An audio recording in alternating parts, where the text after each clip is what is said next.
Good evening, you guys. I don't have anything major for you. I figured I would just give you my story of how I met Coral. So, this story starts in 2011, uh, Thursday, December 22nd. And, basically, what happened was I was working at a Chipotle in White Bear Lake, and she was working at one in Egan. I was asked if I would wanted to transfer to the store in Egan, and I was living in Egan at the time, which was about a 40-minute drive from to White Bear Lake. I mean, for a Chipotle job that you don't get paid very much at, it really doesn't matter. I had just left a job that I was at for oh, I was at a job for a good 8 years, and then I had left and went to Menards for about 2 years. While I was working at Menards, I had a lot of problems with alcohol, like serious issues. Like, I'd have a bottle sitting underneath my driver's side. Like, I would go out on break and I would drink. Just drinking all the time. I was really, really depressed.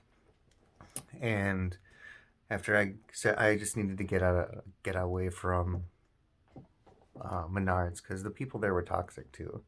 We got weekly paychecks, and it was all about getting messed up all the time. So I knew the people around me weren't really going places, and I needed to do something different. So I went back to restaurants, and that's where I went to Chipotle. After I went to Chipotle, and I was like, yeah, sure, I'll transfer if you guys want to transfer me. I really liked it, the Chipotle in White Bear. It was just a closer commute. It's a brand new restaurant. It wasn't even open yet. And when I transferred over there, um, they were doing training. People were getting trained in on how to do stuff for like the first couple weeks, and I just arrived with that crew like about a week before grand opening. So we had the holidays, and then right after the holidays, we opened the store.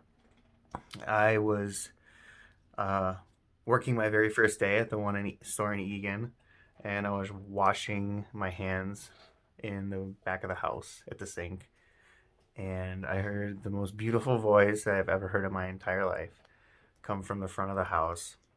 And as I was washing my hands, I had to see who, whose face, that voice came out of. And I just peeked my head around the back of the house with my hands still in the sink and washing.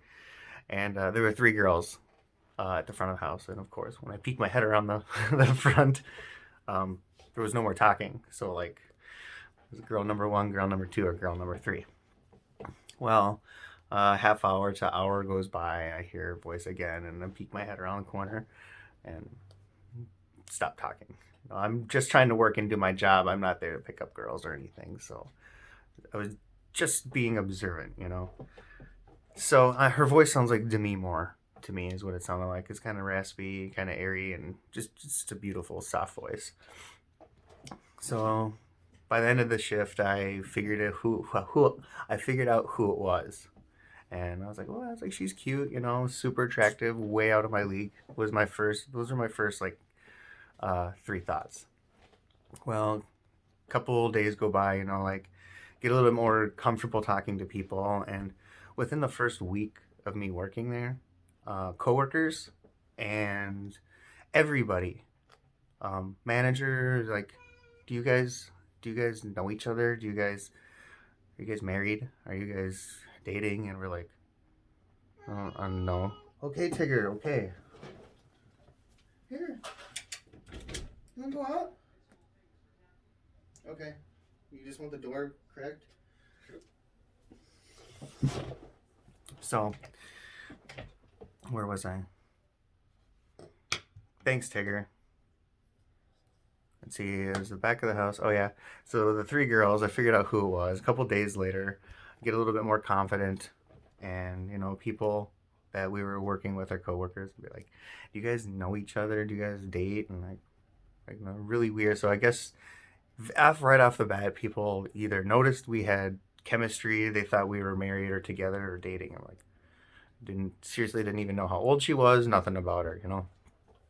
Well, a couple weeks go by. I do a little recon. Find out she's got a boyfriend, of course. So Greg does what Greg does, and he pulls a play out of his playbook, and he decides to go for the best friend. Go for the best friend, guaranteed to get your attention, because obviously now I have to talk to you about your best friend because you already have a boyfriend. So that it gives girls two things. It gives girls the opportunity to get to know you because you're not pursuing them. I think oftentimes guys use love to get sex, and girls use sex to find love. And it's the same game that you guys play back and forth to each other. And I figured if I go for the best friend, she would know that I wasn't trying to pursue her and trying to make moves on her. And it also gave me the opportunity to open up and talk about myself and get to know her, is which I realized. The more we talked, the more we got to know each other. Then we just started hanging out outside of work all the time. And then I did something very perverted. I made a pass at her when she was taking out the garbage. This is before I even knew about her being in a relationship or anything, so we could have had a huge HR issue. And basically, yeah, I guess the rest would be history. Because as I was, pursuing her best friend, we ended up becoming friends, and basically we hooked up. We were coworkers, and then we hooked up, and then the rest was history. I made a lot of bad choices. I hurt her a lot during those times because I was hurting a lot, and I have nothing but gratitude and admiration for her holding us together because I'm not an easy person to be with. I know I'm very, very difficult and harsh. And during that time of my life, I was so angry at things. So, yeah, that's how we met. And that was like 8, 9 years ago. So we've grown a lot since then. But man, I put her through some shit, you guys. So, yeah. It's really hard to think about the kind of person I was, 10 years ago. But if it wasn't for her, we would not be together. That is for damn sure. And on top of it, her mom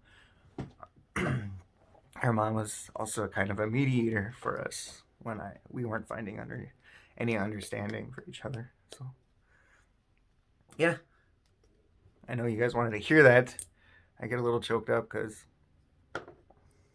I was a little shithead. So, I love you, Coral, and YouTube.